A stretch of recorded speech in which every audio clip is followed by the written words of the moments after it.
Hola! Well, Merry Christmas. Christmas is funny. The whole Christmas thing is funny. I was, I just wish to tell you about, I'm going through town. I live near a government town, like about 30 miles away. That's 50 kilometers for you young folks. Anyways, I'm going through town and I have to stop here, stop there. There's no fucking Christmas music anywhere. There's nothing, man. It's just another dismal winter day with no sun. Right? Slush and people and little plastic cars and, serious, man. Like, I think it was in the early 70s that we transformed from, those of mankind designing cars with the human spirit and thought and imagination to computer models. We get this, we get that, make them lighter, make them cheaper, how can we, and I can see why so many people in the city are depressed. Because all you guys see, and I feel bad for you, man, because all you see day to day, concrete buildings, people rushing here and there, and now the homeless is huge on this land, huge.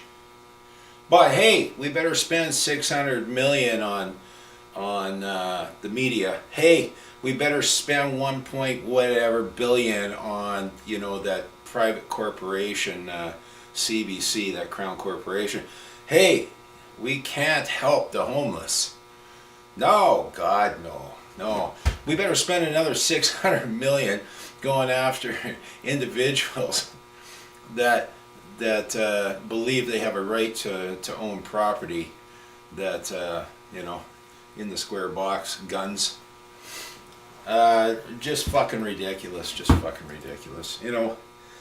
So from what I see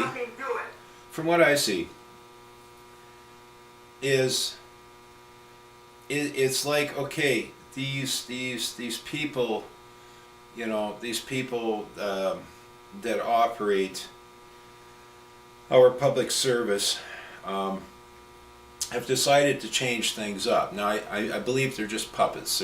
Their strings are being pulled, they're being paid off. I have no doubt. I don't think there's one honest leader within the corporate body politic. I honestly don't. Sorry to say, guys.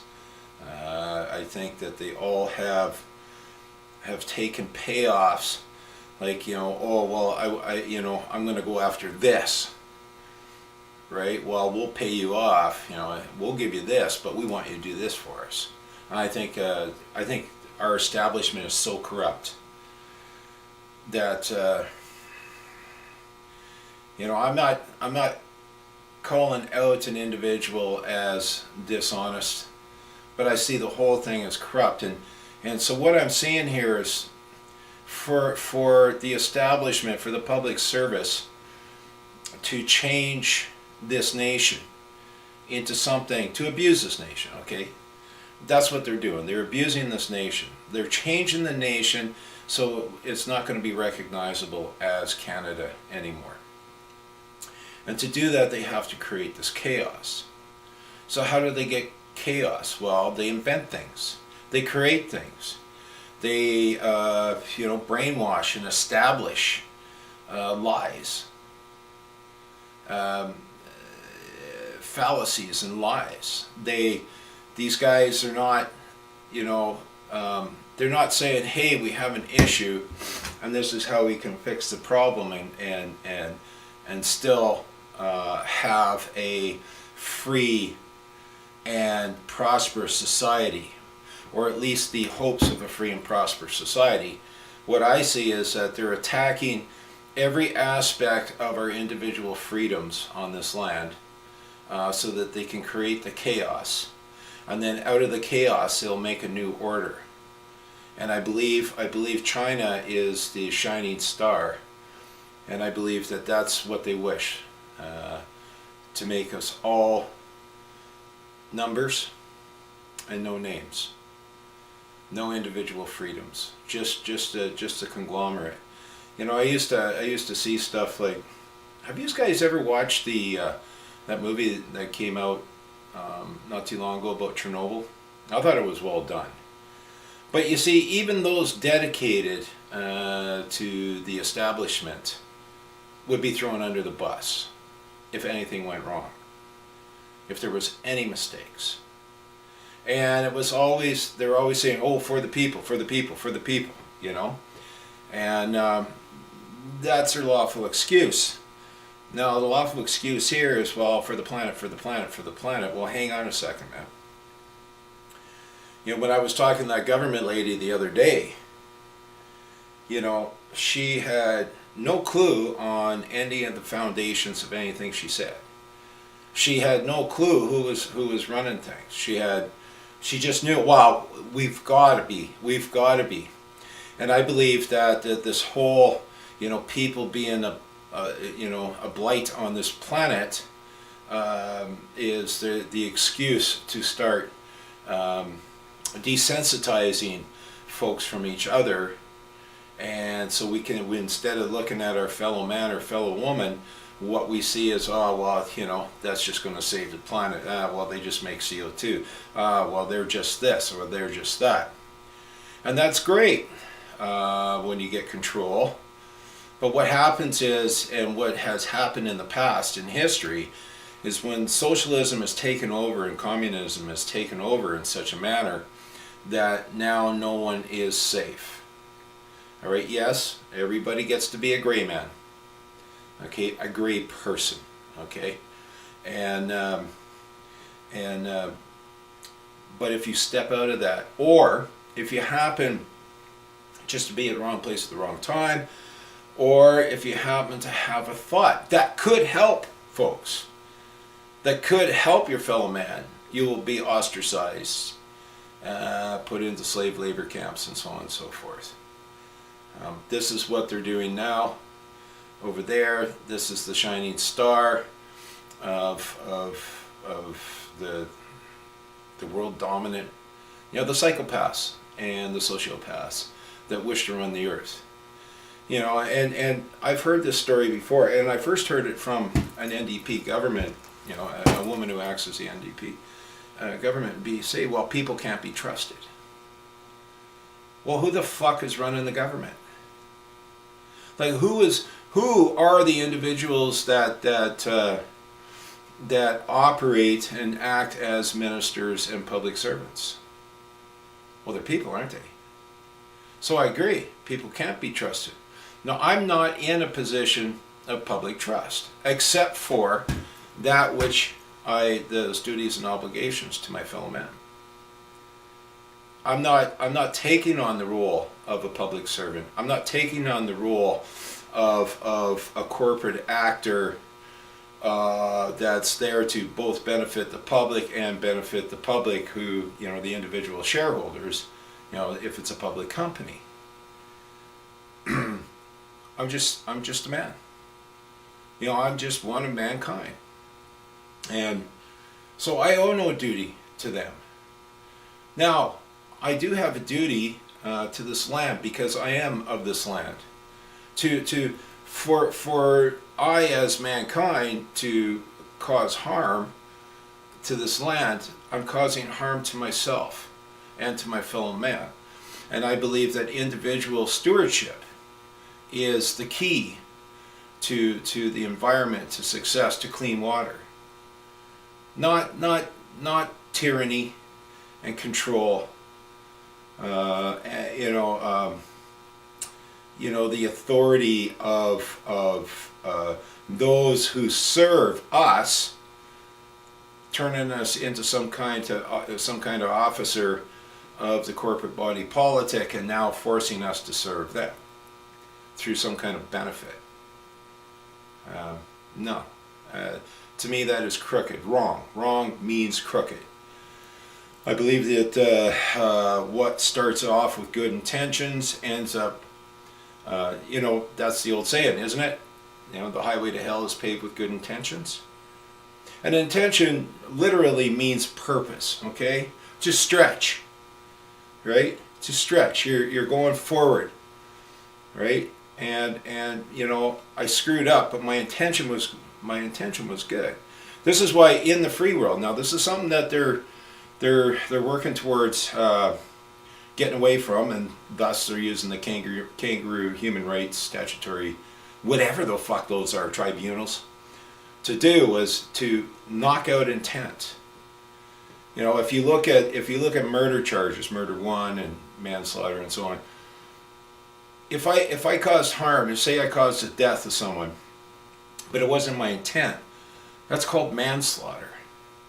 Now I may have just been careless in my actions, or I thought I had things going well, and didn't do my due diligence or whatever, and caused a death. That's why you have a manslaughter charge, as opposed to a murder one is that there was intent there. I planned this, I schemed it, and I followed through with it. And so intent is huge in the free world. Intent is very huge. Now, what is the intent of those who are spreading the lies and agreeing and believing with lies, using our public funds to spread lies, to indoctrinate folks into, you know, the sky is falling, the sky is falling. I don't know if any young folks, I don't even know if a young folk watches anything I have to say, but the sky is falling, the sky is falling. It's the old story of crying wolf. What's going to happen here? The world is not going to come to an end. Everything that they're building, this whole climate change, global warming, end of the earth kind of, you know, doomsday, is all built on lies. And it is going to wash away. And so, you know, by listening to these guys saying that, you know, we got 12 years, obviously, to me, when I hear that 12-year plan, what it says to me here and here is that, oh, they have, you know, they have, what do you call it? I just had the word in my mind a second ago. They're telling us straight up that they're going to change us so much within a 12-year period that when it's proven wrong, when they are proven wrong, right, crooked, when their crooked plans are revealed, that the end of the world is not coming in 12 years, that it'll be too late, and the free world will have, and the Western world will have lost the individual rights and freedoms and liberties that we at one time saw as precious, and at one time were the shining star of the planet, of a people, and of a nation. So I'm pretty sure that freedom was kind of born out of accident, you know, in the modern days. And I'll call them modern times, so, you know, 12th century and up, 11th century and up. I'm sure, you know, there have been nations in the past that saw freedom as a great and wonderful thing, because if every individual, because we're not homogenous, if every individual is allowed to freely express themselves without fear of condemnation, of being chained in a torture chair and interrogated by coppers, you know, that's when inventions happen. Did you notice it wasn't until like basically the middle class and the free world really got rolling that it was a time of inventiveness? Now, if mankind is shut down by these so-called elitists, okay, these world powers and elitists and wannabe kings and wannabe leaders, through indoctrination and brainwashing of our offspring, we're going to end up back in the Dark Ages, and that's exactly what happened in the Dark Ages. That's why we call them the Dark Ages. Now, of course, Rome calls it the Golden Ages. Well, they had tyrannic rule over many nations, over a good part of Europe. Could you imagine living under a dictatorship that tells you what you have to think? And if you don't think or speak or act within a certain manner that agrees with the so-called hierarchy, which we call public servants still on this land, that you would be, just taken away, just gone, or burnt at the stake, or shot, or thrown off a building. It is the spirit of mankind that brings forth success, that brings forth, those things that folks can imagine. I don't know if anybody teaches the fact that if you can imagine it, you can do it. It may not be in your lifetime. You may not succeed in your lifetime to fulfill that dream, but you may have paved the way for others that come after you. And unless you're, just a complete narcissist or a sociopath or a psychopath, and just have to be right and, it's your way or no way, well, then you're going to get stuck in a rut. We are supposed to have flavor, and we're supposed to be blended. You can have, like I have the guy, I went to tell him a story the other day. I just wanted to tell him something that happened to me the other day. And he totally, and it was just it was just something simple, but he brings it, he's so fucked. Like, if he wasn't so lazy, I'm sure he would be an Antifa member. But I think he's too lazy to go out and protest and stab people and yell at people and stuff. But he doesn't mind yelling at me sitting in a chair drinking his pop. But the thing is, he's so indoctrinated. I couldn't tell him a simple story of something that I did experience recently. And he just goes on about Trump, and he goes on about this and goes on about that. He just, he does the classic progressive thing that they're doing, that I see him doing everywhere now. They just twist it and they go into it, and if you try to just tell a story, then they start blaming you. Well, I guess you think that's okay. I guess you think that's okay. I was trying to say, did you see the torture chair? And the cops interviewing, that poor Chinaman that said something bad about the cops online. I didn't even get that far. It was, oh, yeah, well, Trump tortures, yeah, Trump tortures, Trump tortures. I mean, even the lie about Trump putting kids in cages. Like, it's a fact. It's a complete fact that it was Obama. But nobody wants to fucking hear about that. Like, this is how bad we've gotten. This is how terrible it is. Because they yell it loud enough and repeat it enough. It's got to be true. I'm very concerned for the generations that follow. So, like, if we've devalued those of mankind down to the point of being blight on the planet, who's going to be safe? I mean, you may push your agenda, but will you be safe? Once you get what you want, and that is complete control over everybody, what happens when you make the mistake and fall out of favor of the party, the ruling party? We have to keep freedom of expression, freedom of the press, freedom of travel, the right to forage, the right to eat, the right to energy is a necessity. It's a life-giving necessity. And if we don't start standing up, then we're screwed. And this is the thing that pisses me off about Wexit. I have yet to see,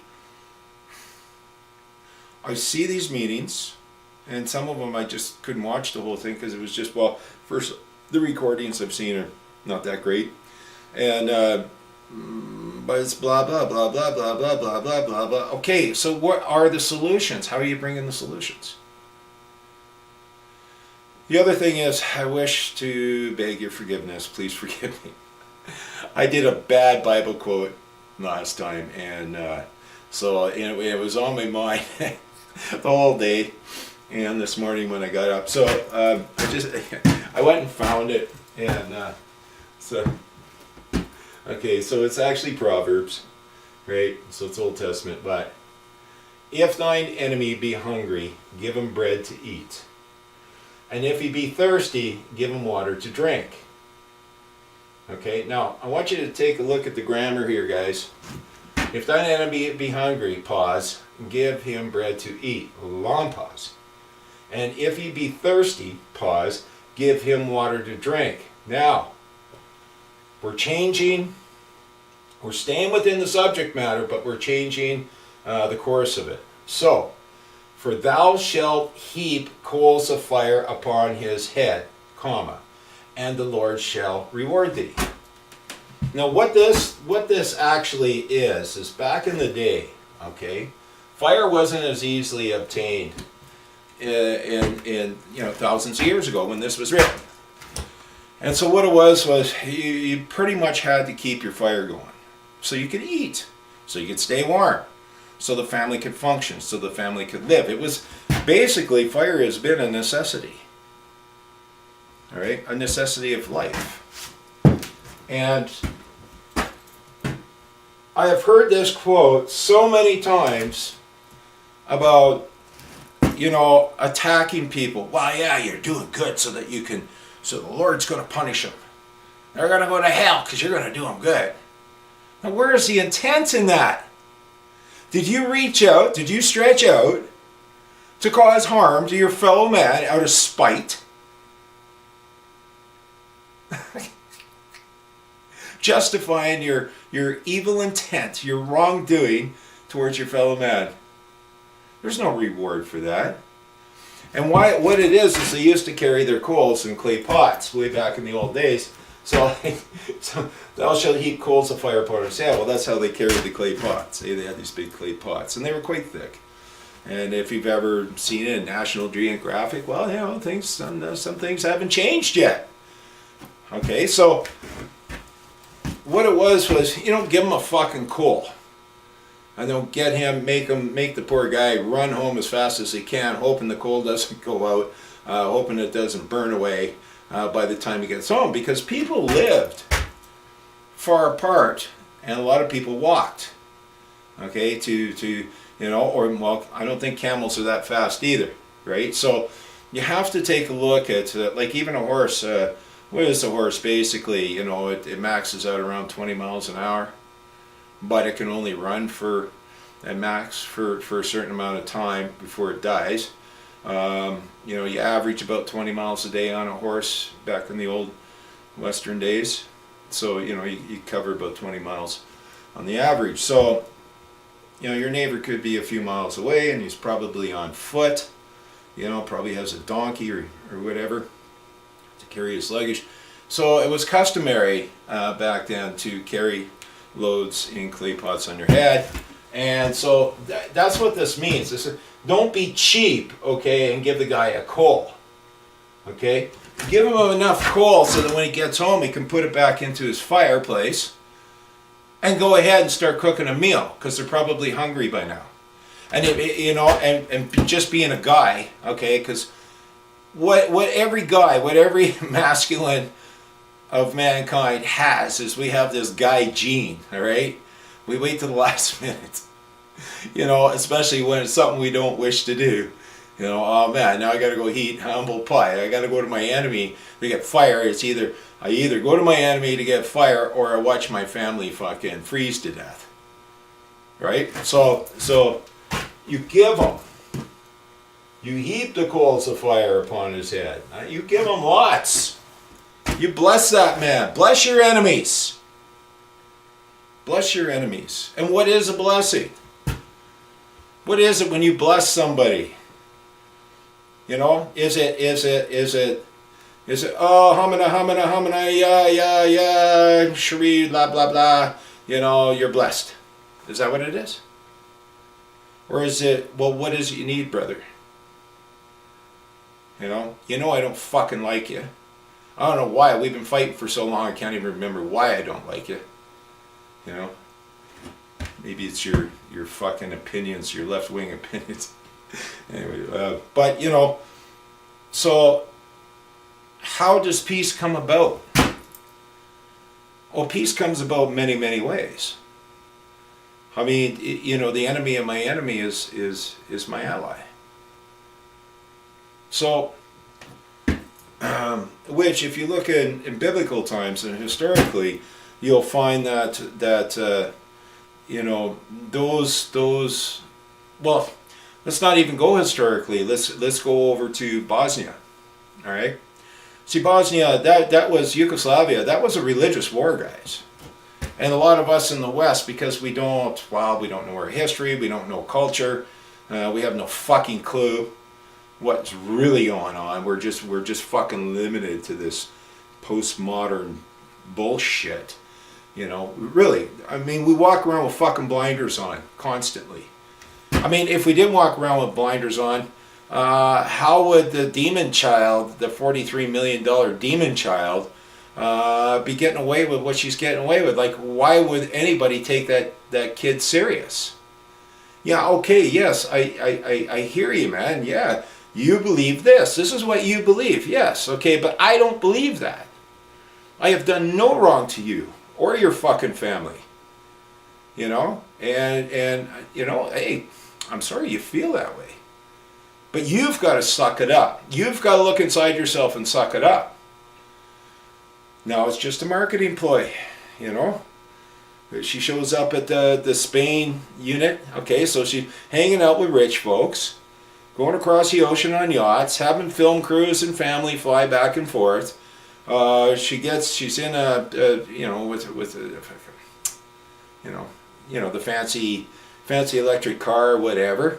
The young feller from Rebel News looks in her car and it's full of fucking plastic garbage from her eating road food.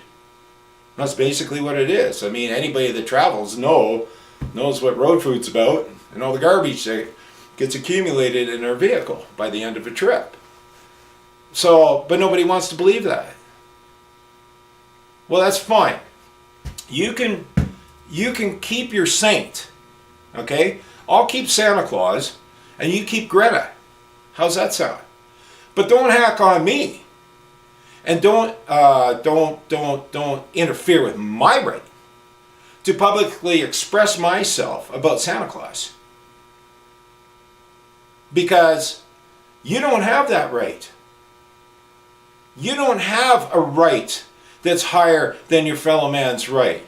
You can express yourself about the demon child, and I can express myself about Santa Claus. We both have that right.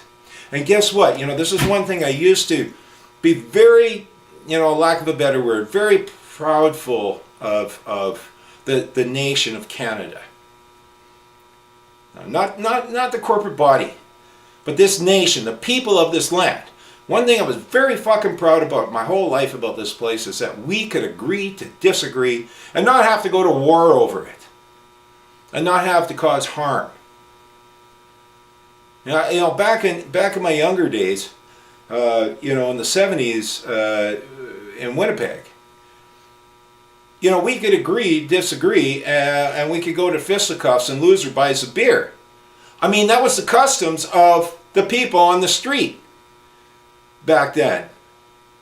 There's no reason for stabbing, shooting, drive-bys, calling coppers. It was a matter of, hey man, okay, I guess you got your point across. I've seen guys get into fisticuffs, one guy win, one guy lose, and then one guy you say, look man, I was off base and I apologize. And next thing you know, they're having fucking beers together. Now that's the old stock Canadians. Now, so what we have to do is we have to create all this chaos, right? Charge everybody with everything. Everybody has to be a rat. I mean, the establishment here learned this from watching the communists, from watching the Stalinists and the Leninists, the Nazis, the Japanese, the Italians.